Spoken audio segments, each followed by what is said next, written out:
श्री राधे। आज हम बात कर रहे हैं कि किस महीने में घर का निर्माण आरंभ करना चाहिए और किस महीने में नहीं। तो श्री मत्स्य पुराण से वर्णन दिया है, चैत्र व्याधि मवापनोति यो ग्रहम कारये नरः वैशाखे धेनुरत्नानि ज्येष्ठे मृत्यु तथैव च।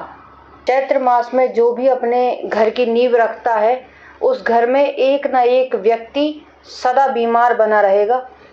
बीमारी पीछा नहीं छोड़ेगी उस घर में कभी भी। वैशाखे धेनुरत्नानि ज्येष्ठे मृत्यु तथैव च। वैशाख के महीने में जिस घर की नींव आरंभ की जाती है उस घर में जितने रहने वाले पुरुष हैं, स्त्री हैं, उन सबको धेनु दान का, गौ दान का सौभाग्य हमेशा प्राप्त होता रहेगा। इस घर के लोग सतोगुणी होंगे। इस घर में कोई भी क्रोधी नहीं होगा। ज्येष्ठे मृत्यु तथैव च। जेठ के महीने में जिस घर की नींव प्रारंभ होती है, जिस घर का निर्माण प्रारंभ होता है, उस घर में कोई न कोई व्यक्ति किसी भी कारण से, किसी बात से परेशान होकर के आत्महत्या कर सकता है। उस समय के गृह निर्माण के कारण उस घर में रहने वालों पर कोई भी केस मुकदमे भी लग सकते हैं, ऐसे गृह निर्माण के कारण जिस घर। तो ज्येष्ठ के महीने में घर की नींव किसी भी प्रकार से शुभ नहीं मानी गई है। अगला महीना है आषाढ़ का।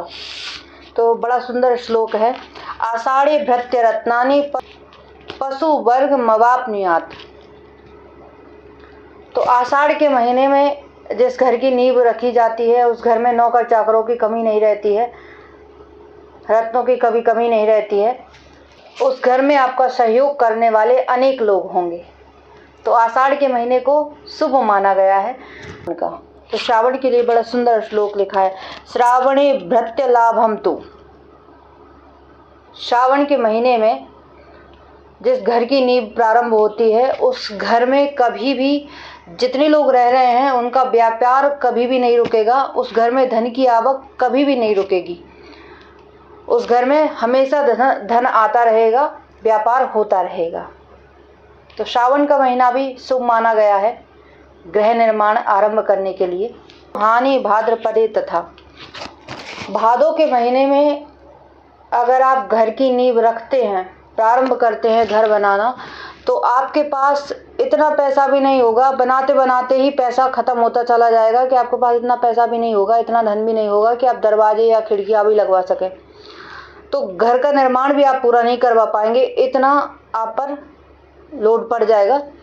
तो भादों के महीने को भी बना सकते हैं, परंतु आपके पास धन की कमी हो जाएगी और वो भवन जल्दी नहीं बन पाएगा। उसमें काफ़ी समय लग जाएगा बनते बनते, 3 साल 4 साल।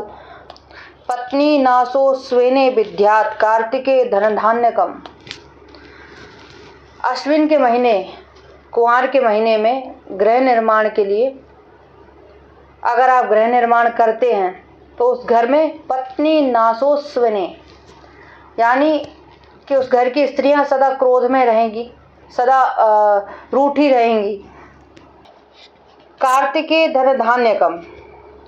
कार्तिक के महीने में धन की आवक होगी। कार्तिक के महीने में जिस घर की नींव प्रारंभ होती है उस घर में धन धान की कोई कमी नहीं रहती है। तो कार्तिक का महीना भी शुभ माना गया है, आप उसमें गृह निर्माण आरंभ कर सकते हैं। मार्गशीर्ष के महीने में गृह निर्माण आरंभ करने से आपके घर का भंडार हमेशा भरा रहेगा। कभी भी उस घर में अन्नपूर्णा देवी की कमी नहीं आएगी। आपके घर में कोई भी आ जाए तो वह भूखा नहीं जाएगा। तो मार्गशीर्ष में गृह निर्माण उत्तम माना गया है स्वयं। अगला महीना है पूष का महीना।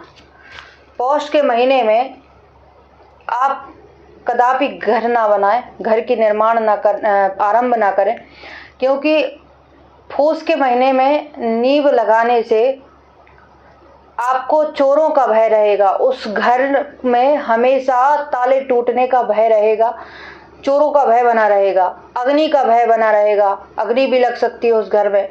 आंधी का भय रहेगा, कभी भी आंधी से घर गिर जाए या गिर सकता है।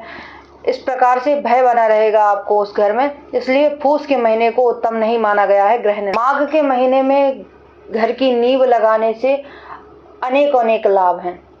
उस घर की स्त्रियों के कभी भी गर्भपात नहीं हो सकते हैं। उस घर की स्त्रियां ऐसे पुत्रों को जन्म देंगी जो सदाचार करने वाले हों, सुंदर गुणों वाले हों।